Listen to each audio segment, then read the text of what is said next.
मध्य प्रदेश में आज 12,421 नए कोरोना मरीज मिले हैं। एमपी में अब तक 6,37,406 संक्रमण के मामले सामने आ चुके हैं। एमपी में पिछले 24 घंटे में 86 मरीजों की मौत हुई है। मध्य प्रदेश में अब तक 6,160 मरीजों की मौत हो चुकी है और एक ही दिन में 12,965 मरीज डिस्चार्ज हुए हैं।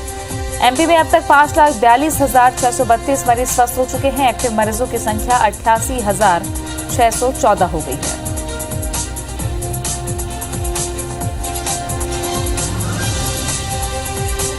नवीन सिंह हमारे सहयोगी जुड़ गए हैं ज्यादा जानकारी के साथ में। नवीन, लगातार आंकड़े बढ़ रहे हैं, क्या व्यवस्थाएं अब सरकार की तरफ से और रिकवरी रेट किस तरीके का है मध्य प्रदेश में? देखिए, तमाम जो जानकार हैं वो ये दावा कर रहे थे कि 30 अप्रैल तक मध्य प्रदेश में एक्टिव मरीजों का आंकड़ा जो है 1 लाख के पार जाएगा।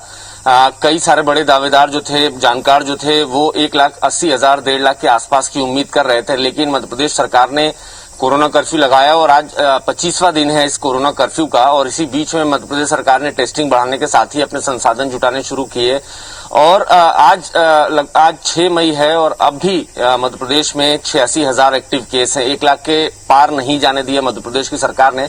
ये बड़ी चुनौती थी और इस चुनौती में लगभग कामयाब मध्य प्रदेश की सरकार रही है। ये बड़ी चुनौती थी और इस चुनौती में लगभग कामयाब मध्य प्रदेश की सरकार रही है।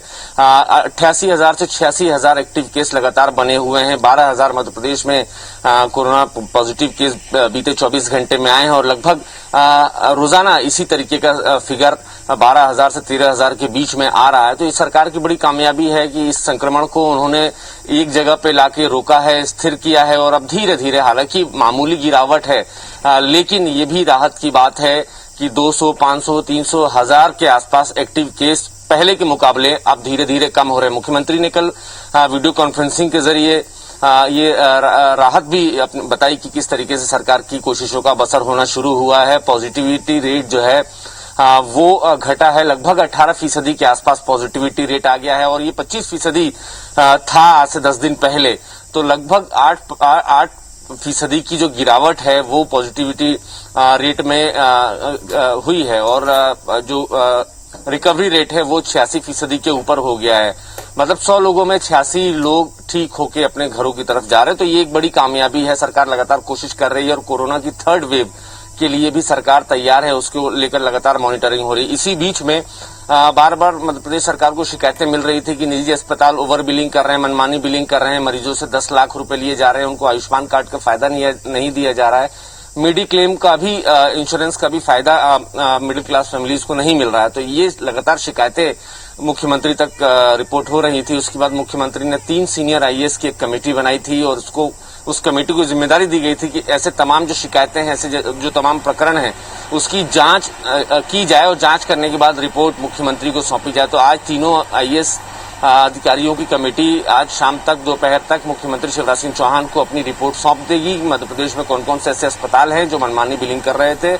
सबसे ज्यादा शिकायतें भोपाल, इंदौर की हैं और इनमें कई सारे बड़े अस्पताल हैं जिनकी शिकायतें आई हैं। तो माना जा रहा है कि मुख्यमंत्री ने अपने तेवर साफ कर दिए हैं। उन्होंने कहा है कल ही वीडियो कॉन्फ्रेंसिंग में कि ऐसे संकट के समय लूट मार करने वालों को सरकार छोड़ेगी नहीं। तो ये तय माना जा रहा है कि आज शाम तक मुख्यमंत्री कुछ बड़ा फैसला ले सकते हैं। जो मनमानी बिलिंग कर रहे थे उनके रजिस्ट्रेशन रद्द हो सकते हैं, साथ ही साथ उन पर एफआईआर भी दर्ज हो सकती है। तो ये मुख्यमंत्री शिवराज सिंह चौहान ने और उनकी सरकार ने अपना तेवर साफ कर दिए हैं कि कोरोना संकट के बीच में ब्लैक मार्केटिंग करने वाले, चाहे वो दवाओं की ब्लैक मार्केटिंग करते हों या किसी और दूसरी सेवाओं की ब्लैक मार्केटिंग करते हों, और इस तरीके से प्राइवेट अस्पताल अगर मनमानी बिलिंग करेंगे तो उनके खिलाफ सख्त कार्रवाई करेगी सरकार और जेल भेजने के साथ ही साथ उनका रजिस्ट्रेशन भी रद्द होगा। फिलहाल सरकार लगातार अपनी कोशिशें कर रही है। अब धीरे धीरे कोशिशों का असर दिखना शुरू हुआ है। मध्य प्रदेश की सरकार ने ये भी संकेत दिए हैं कि 18% के नीचे अगर संक्रमण दर जाती है तो मध्य प्रदेश में कुछ रियायत मिल सकती है, कुछ राहत मिल सकती है, कुछ कर्फ्यू में ढील मिल सकती है।